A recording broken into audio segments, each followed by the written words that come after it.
Ayo Mbak, Nadiana berkata menuruti hati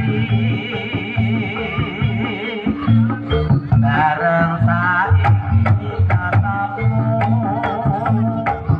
kowe tekan jalan aku kaya